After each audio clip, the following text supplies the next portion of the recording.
آج آپ حضرات کے سامنے حدیث جبرائیل کا تذکرہ کریں گے، اور چونکہ حدیث مبارکہ ہے اس لیے اس کے ادب اور احترام کا بھی لحاظ رکھنا پڑتا ہے، اس لیے کامل توجہ جو ہے وہ آپ اس حدیث کی طرف دیں گے تو انشاءاللہ تعالیٰ آپ کا ایمان بھی تازہ ہو جائے گا، ذوق بھی تازہ ہو جائے گا۔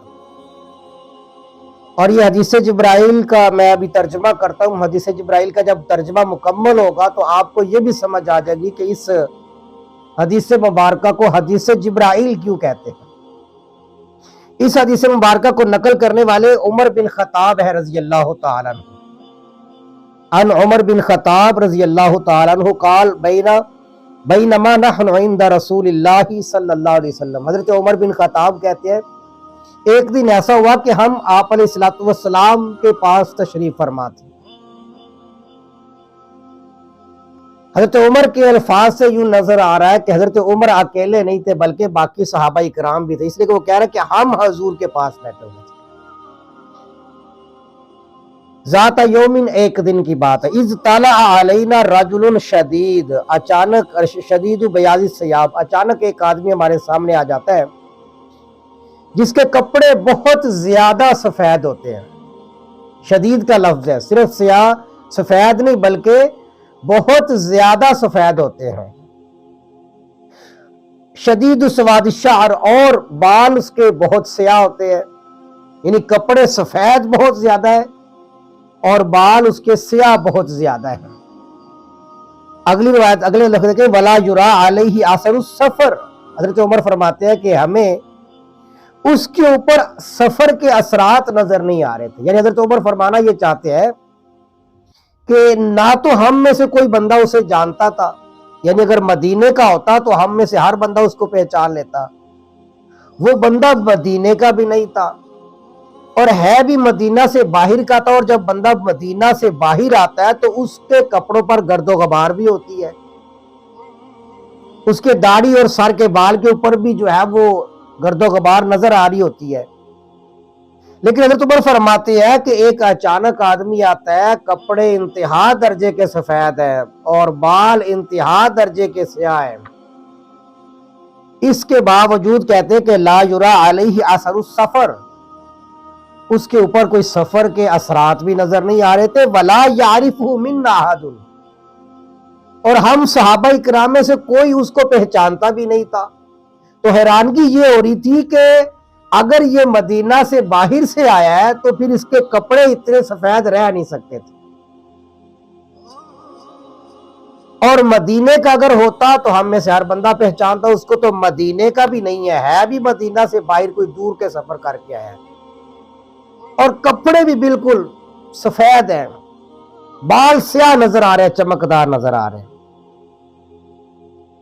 اور خوبصورت چہرے کا مالک ہے وہ، ولا یعرف منا احد، لیکن ہم میں سے کوئی بندہ اسے پہچانتا نہیں۔ وہ آتا ہے تو حتی جلس الی النبی صلی اللہ علیہ وسلم، یہاں تک کہ وہ بیٹھ جاتا ہے نبی کریم صلی اللہ علیہ وسلم کے پاس۔ فاسند رکبتیہ الی رکبتیہ، حضرت عمر فرماتے ہیں کہ ہم دیکھ رہے تھے وہ اچانک آتا ہے اور آتے سار حضور کے پاس بیٹھ جاتا ہے، فاسند رکبتیہ الی رکبتیہ، اپنے گھٹنوں کو حضور کے گھٹنوں کے ساتھ لگا دیتا ہے، یعنی جیسے اتحیات کی صورت میں حضور بھی ویسے بیٹھے تھے، اور یہ شخص بھی جو آ کر حضور کے ساتھ ویسے بیٹھا اور اپنے گھٹنوں کو حضور کے گھٹنوں کے ساتھ ملا دیا۔ حضرت عمر فرماتے ہیں کہ ہم دیکھ رہے تھے اس بندے کو، وَوَضَعَ كَفَّيْهِ عَلَى فَخِذَيْهِ، اور اس نے اپنے ہاتھوں کو رکھ لیا اپنی ران پر۔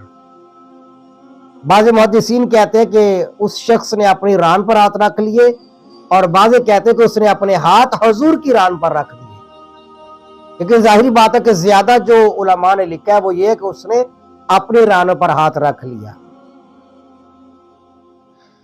اب ہم دیکھ رہے ہیں کہ اس شخص کو، یہ شخص ہے کون ہے، اور بیٹھتا ہے حضور کے سامنے، بیٹھ کر کہتا ہے یا محمد صلی اللہ علیہ وسلم،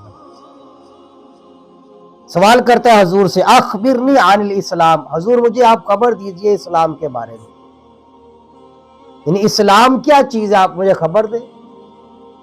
عمر فرماتے ہیں کہ ہم سارے دیکھ رہے ہیں کہ یہ بندہ کتنی ہمت کے ساتھ آیا، حضور کے ساتھ بیٹھا اپنے گھٹنوں کے ساتھ حضور کے گھٹنوں کو ملا لیا اور پھر سوال کیا اخبرنی عن الاسلام، حضور آپ مجھے خبر دیجئے اسلام کے بارے میں، اسلام کیا چیز ہے؟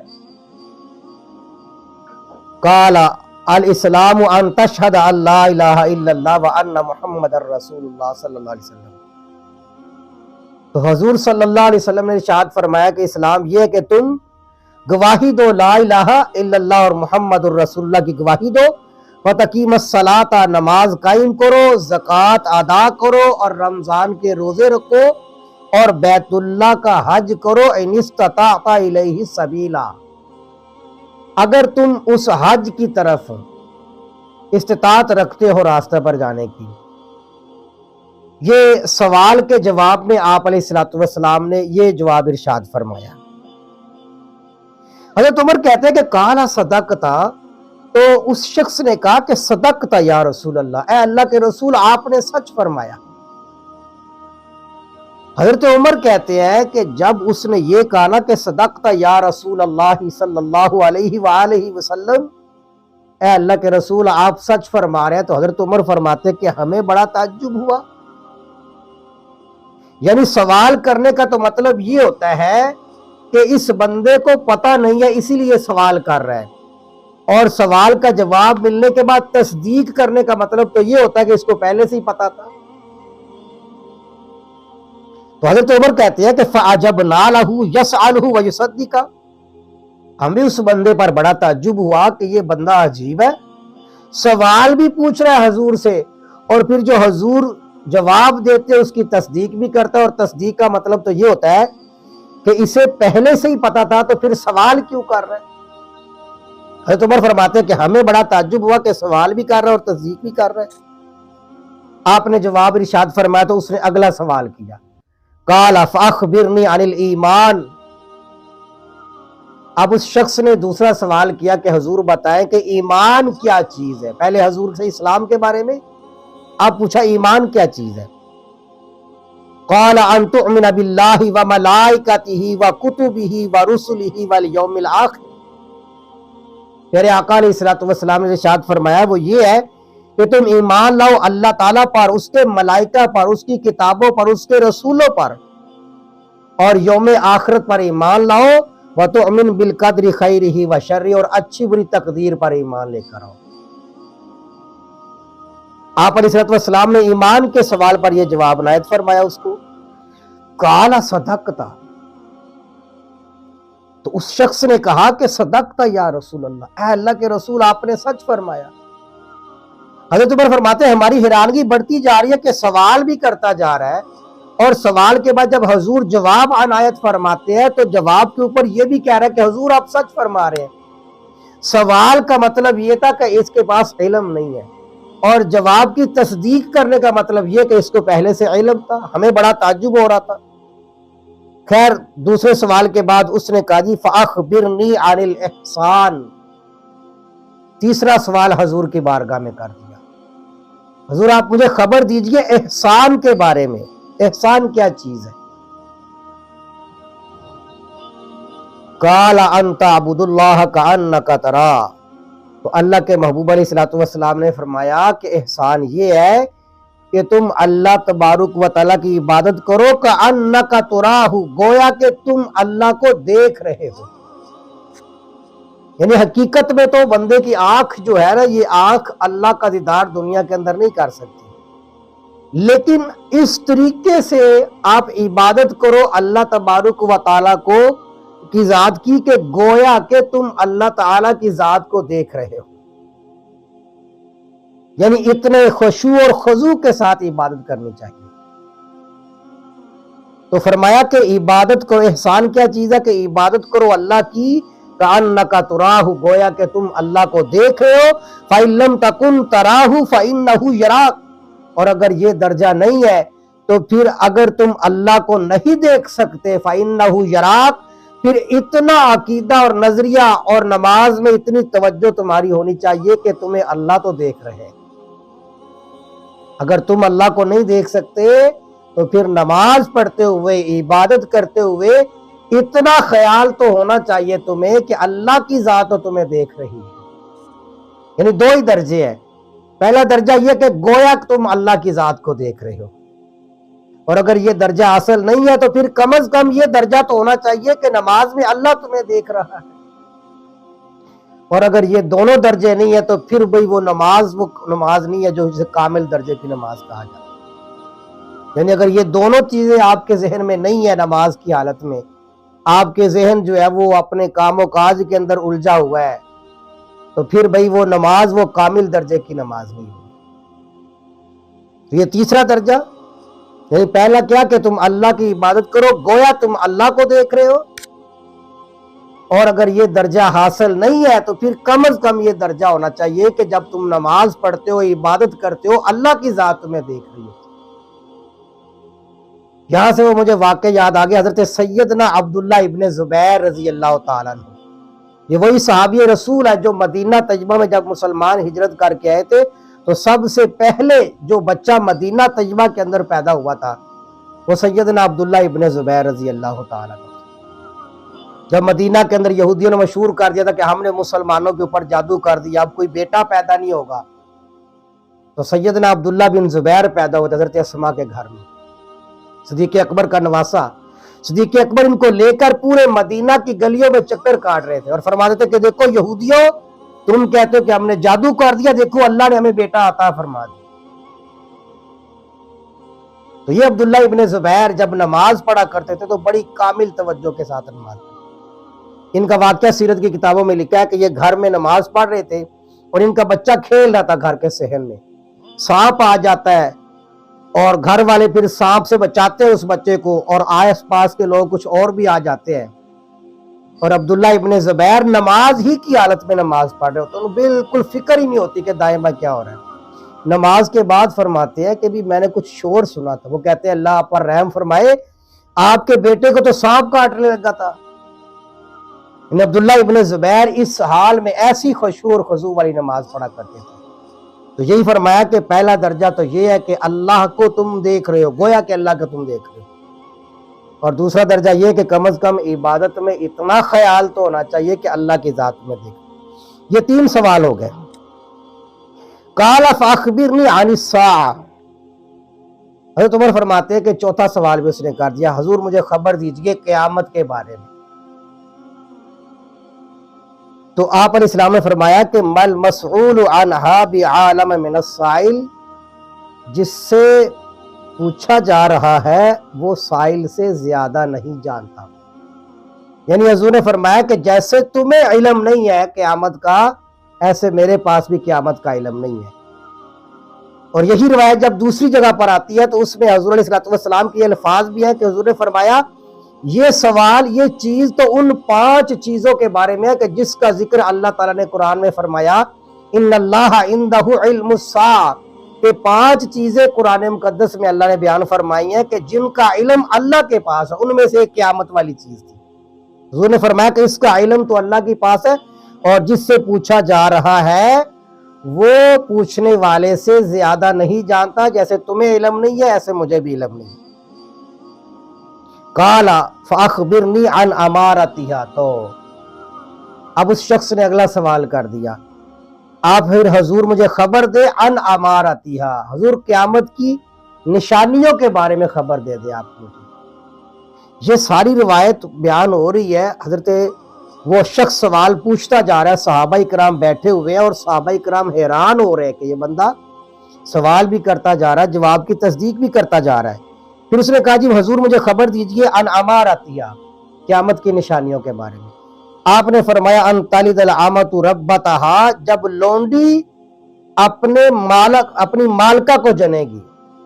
لونڈی اپنے آقا کو جنے گی, اس کا کیا مطلب ہے؟ تو محدثین نے بہت زیادہ تشریحات فرمائی ہیں اس جملے کی. جو سب سے زیادہ تشریح جو ہے وہ یہ ہے کہ جب اولاد والدین کی نافرمان ہو جائے گی نا تو یہ قیامت کی نشانیوں میں سے ایک نشانی ہے. جب بیٹی اپنی والدہ سے یہ کہے گی کہ تمہیں کیا پتا کہ زندگی کیسے گزاری جاتی ہے, آپ کی عمر زیادہ ہو چکی ہے, ہماری زندگی میں آپ انٹرفیئر نہ ہوا کریں, ہمیں پتا ہے کیسے زندگی گزارنی ہے. جب بیٹی اپنی ماں کو سمجھا رہے گی, یہ مطلب ہے کہ جب باندھی اپنے آقا کو جاننا شروع کر دے. اور آج دیکھیں اولاد کیسے والدین ایک بات سمجھاتے ہیں اور آگے سے اولاد جو ہے وہ 10 باتیں سمجھانے کی کوشش کرتی ہے اپنے والدین کو. تو فرمایا کہ یہ قیامت کی نشانی ہے. ایک پھر آپ نے فرمایا وَإِن تَرَى الْحَفَاةُ، جب تم دیکھو کہ ننگے پاؤں چلنے والے اور ننگے بدن والے، آر کہتے ہیں ننگے بدن، جب تم دیکھو کہ ننگے پاؤں چلنے والے یعنی جن لوگوں کے پاس جوتا تک نہیں تھا پہننے کے لیے اور جن کے پاس کپڑے تک نہیں تھے پہننے کے لیے، جب تم ان لوگوں کو دیکھو، رعاء جو بکریاں چرانے والے تھے یعنی پاؤں میں پہننے کے لیے جوتا نہیں تھا جن کے پاس اور لباس پر پہننے کے لیے کپڑا نہیں تھا، بکریاں چرانے والے، یتطاولون فی البنیان، جب تم دیکھو یہ بڑی بڑی عمارتیں بنا کر بیٹھے ہوئے ہیں نا، تو آپ نے فرمایا کہ یہ بھی قیامت کی نشانیوں میں سے ایک نشانی ہے. آپ عرب کے حالات دیکھ لیں، یہ کچھ چند 40-50 سال سے پہلے کے معاملات کیا تھے اور اب جو ہے وہ عرب کے اندر عمارتیں آپ دیکھیں کتنی بڑی عمارتیں بن چکی ہیں اور کتنا جو ہے نا ان کے پاس مال و دولت آ چکی ہے. تو حضور نے فرمایا کہ جب تم دیکھو کہ ننگے پاؤں والے اور ننگے جسم والے اور بکریاں چرانے والے یتطاولون فی البنیان، جب وہ لمبی لمبی بڑی بڑی عمارتیں بنا کر بیٹھے ہوں گے، تو یہ بھی قیامت کی نشانیوں میں سے ایک نشانی ہے. یہ 2 نشانیاں آپ علیہ السلام نے فرمائی. حضرت عمر روایت کرتے ہیں سمن تالا کا، پھر وہ بندہ چلا جاتا ہے وہاں سے چلا جاتا ہے، یعنی ہم تو پھر بولے ہی نہیں، اس لیے کہ صحابہ اکرام جو ہے نا اس بات کو پسند فرمایا کرتے تھے کہ کوئی بندہ باہر سے آئے اور وہ آ کر حضور سے سوال کرے اور حضور اس کے سوالوں کا جواب دے. صحابہ اکرام فرماتے ہم اس بات کو بڑا پسند کرتے تھے، اس لیے کہ ہم میں اتنی ہمت نہیں پڑتی تھی بعض دفعہ حضور سے سوال کرنے کی. آپ کا روب اور دبدبہ اور جلال آپ کا تھا، لیکن ظاہری بات ہے کہ حضور کا اخلاق تو اتنا نرم تھا، اتنا محبت والا تھا، لیکن حضور کی شخصیت کا ایک روب جو اللہ نے ڈالا ہوا تھا وہ صحابہ اکرام کے اوپر وہ روب ہوتا تھا. اس لیے صحابہ اکرام فرماتے ہیں کہ ہم یہ پسند کرتے تھے کہ گاؤں کا کوئی بدو آدمی آئے اور وہ آ کر حضور سے سوال کرے تو پھر ہم بڑی کامل توجہ سے حضور کے جوابات سنا کرتے تھے، کیونکہ وہ علم کا فیض حضور جاری فرماتے تھے. تو حضرت عمر فرماتے ہیں سمن تالا کا، پھر وہ آدمی چلا جاتا ہے سفید لباس والا سیاہ بالوں والا، یہ سوال کرتے ہیں، اس کے بعد وہ چلا جاتا ہے. فلبثت ملیا، حضرت عمر کہتے ہیں کہ میں کچھ دیر تک وہیں ٹھہرا رہا. ثم قال لی یا عمر، تو پھر اللہ کے محبوب علیہ السلام نے ارشاد فرمایا کہ یا عمر اتدری من السائل، کیا تم جانتے ہو کہ یہ سوال کرنے والا کون تھا؟ قال قلت اللہ ورسولہ عالم، تو عمر کہتے ہیں کہ میں نے کہا جی اللہ جل شانہ اور اس کے رسول صلی اللہ علیہ وسلم زیادہ بہتر جانتے ہیں. یہ صحابہ کرام کا طریقہ کار ہوا کرتا تھا، یہ ادب کا طریقہ تھا کہ حضور جب بھی صحابہ کرام میں سے کسی سے پوچھتے تھے تو صحابہ جواب کیا دیتے تھے؟ اللہ ورسول عالم، یعنی پیغمبر کے سامنے تو کوئی بندہ اپنا علم تو نہیں جھاڑ سکتا نا. بعض دفعہ ایسا بھی ہوتا تھا جیسا کہ حج کے موقع پر آپ علیہ السلام نے صحابہ کرام سے پوچھا بھی یہ کون سا مہینہ ہے، تو ظاہری بات ہے کہ حج کے مہینے میں ہی حج ہو رہا تھا، کون سا دن ہے؟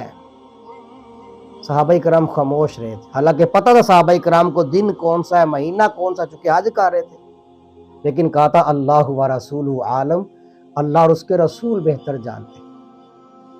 تو یہاں سے علماء کرام نے لکھا کہ جب عالم دین کوئی بندہ بیٹھا ہو نا تو اس کے پاس سامنے نادان بندوں کو بولنے کی ضرورت نہیں ہوتی. عالم کے ہوتے ہوئے عام بندہ بول رہا ہو تو یہ عالم کی توہین بھی ہے اور اس کی بندے کی نادانی بھی ہے. جس سے علم لینا چاہیے تو اس کو بولنے نہیں دیا جا رہا اور خود ہی بولتے جا رہے. یہ حضرت عمر سمجھانا چاہ رہے ہیں یہاں پر. کہتے جی میں نے عرض کیا کہ اللہ ورسولہ عالم، کہ میں نے کہا اللہ جانتا ہے اور اس کے رسول جانتے ہیں. تو یاد رکھیے گا کہ یہ جو شخص آیا تھا سفید لباس میں عام طور پہ حضرت جبرائیل علیہ السلام جب کبھی بھی آتے تھے نا، یا تو اپنی اصلی شکل میں آتے تھے یا جب انسانی شکل میں آتے تھے. تو حضور کے ایک صحابی تھے دہیہ کلبی رضی اللہ تعالیٰ عنہ، بہت خوبصورت ہے، ان کی شکل میں آیا کرتے تھے. لیکن آج اصل میں یہ جبرائیل امین سے جو آ کر حضور سے سوال کر رہے تھے، اور شکل جو ہے وہ کسی اور انسان کی لے کر آئے تھے. اس لیے حضرت عمر کہتے ہیں وَلَا يَعْرِفُ مِنَّا أَحَدٌ، ہم میں سے کوئی بندہ اس شخص کو پہچانتا نہیں تھا، ورنہ دہیہ کلبی کو تو سارے صحابہ کرام پہچانتے تھے.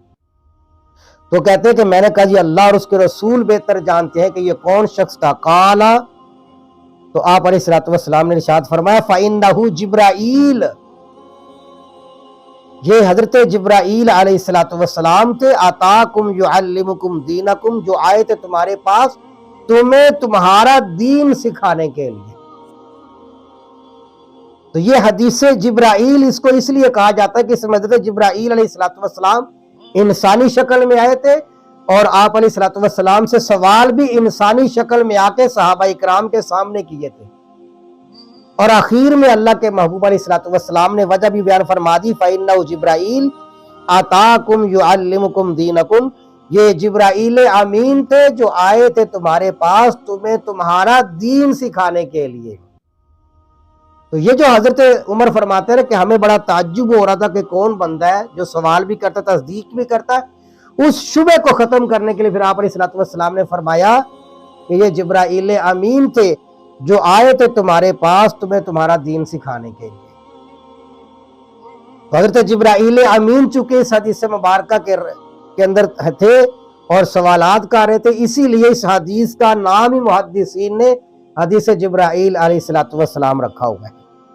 یہاں تک تو حدیث مبارکہ یہ حدیث جبرائیل مکمل ہو گئی ہے، لیکن یہاں پر کچھ چیزیں جو ہے امت کے لیے سبق والی ہیں. ایک یہ کہ سب سے پہلے کہ جو آنے والا ہے، جو سائل سوال کرنے والا تھا، تو حضرت جبرائیل امین آئے تو سفید لباس پہن کر آئے. معلوم ہوا کہ جو علم کے متلاشی ہونا، جنہوں نے علم حاصل کرنا ہو، تو ان کا لباس اور ان کا یونیفارم جو ہے وہ سفید رنگ کا ہونا چاہیے، سفید لباس ہونا چاہیے اس کا. دوسرا اس میں ادب یہ سبب ہے کہ التحیات کی صورت میں، چونکہ جبرائیل علیہ السلام التحیات کی صورت میں آ کر بیٹھے، اور التحیات کی صورت میں بیٹھنا، سفید لباس پہننا، اور پھر اس کے بعد آپ علیہ السلام نے 3 بڑے سوالوں کے جواب عنایت فرمائے. اسلام کیا چیز ہے اس کی وضاحت فرما دی. اسلام کیا جی؟ اللہ تعالیٰ کی گواہی دینا لا الہ الا اللہ کی، اور آپ علیہ السلام کی نبوت کی گواہی دینا، یہ اسلام ہے. ایمان کیا تھا؟ وہ عقائد کا نام ہے. اور تیسری چیز کیا تھی؟ احسان. احسان کا مطلب کیا کہ عقائد بھی آپ کے ٹھیک ہو گئے، آپ کا اسلام بھی ٹھیک ہو گیا، اب آپ نے اس اسلام کو بھی بچانا، ایمان کو بچانا. اس کو بچانے کے لیے کیا ہے؟ وہ آپ کے اندر احسان کا ہونا بھی ضروری ہے. کیا مطلب؟ احسان کا مطلب یہ کہ آپ کے اندر عاجزی ہونی چاہیے. آپ عبادت کریں تو کامل توجہ کے ساتھ کریں، خشوع اور خضوع کے ساتھ کریں. یہ چیزیں بھی اس حدیث مبارکہ سے میں سمجھ آ رہی ہیں. پھر آپ نے فرمایا کہ قیامت کی نشانیوں میں سے 2 نشانیاں آپ نے بیان فرمائی. ایک یہ کہ جب اولاد اپنے والدین کی نافرمان ہو جائے گی تو یہ بھی قیامت کی نشانیوں میں سے ایک نشانی ہے. اور دوسری آپ نے فرمایا کہ جن لوگوں کے پاس پہننے کے لیے جوتے نہیں ہوا کرتے تھے، جن کے پاس پہننے کے لیے کپڑا نہیں ہوا کرتا تھا، بکریاں چراتے تھے بیچارے، وہ جب لمبی لمبی عمارتیں بنا کر بیٹھ جائیں تو آپ نے فرمایا کہ سمجھو کہ یہ بھی قیامت کی نشانی، اب قیامت آنے والی. اس کے بعد جو اگلی بات ہے کہ حضرت عمر فرماتے ہیں وہ چلا گیا، میں کچھ دیر تک ٹھہرا رہا. یہاں سے یہ بات سمجھ آ رہی ہے کہ کسی بھی کام کے اندر جلدی نہیں کرنی چاہیے. حضرت عمر بھی پوچھے تھے کہ حضور یہ کون ہے؟ حضرت عمر نے انتظار کیا کہ حضور خود ارشاد فرما دیں، اس میں آسانی ہوتی ہے استاد کے لیے. تو فلبثت ملیا، حضرت عمر کہتے ہیں میں کچھ دیر تک ٹھہرا رہا وہاں. تو پھر بھی میں نے نہیں کہا کہ پھر حضور نے فرمایا کہ یا عمر اتدری من السائل، اتدری من السائل، کیا تم جانتے ہو کہ یہ سوال کرنے والا کون ہے؟ تو میں نے کہا جی اللہ و رسول عالم، میں نے کہا جی اللہ اور اس کے رسول بہتر جانتے ہیں. تو آپ علیہ السلام نے فرمایا فَإِنَّهُ جبرائیل آتاکم یعلمکم دینکم، یہ جبرائیل امین تھے جو آئے تھے تمہیں تمہارے دین کی تعلیم دینے کے لیے۔ تو اس حدیث مبارکہ کو حدیث جبرائیل کہتے ہیں۔ اس کے اندر آپ علیہ السلام نے عقائد بھی بیان کر دیے، اس کے اندر آپ نے اسلام کو بھی بیان کر دیا، ایمان کو بھی بیان کر دیا، اور احسان کیا چیز ہے احسان کو بھی بیان کر دیا۔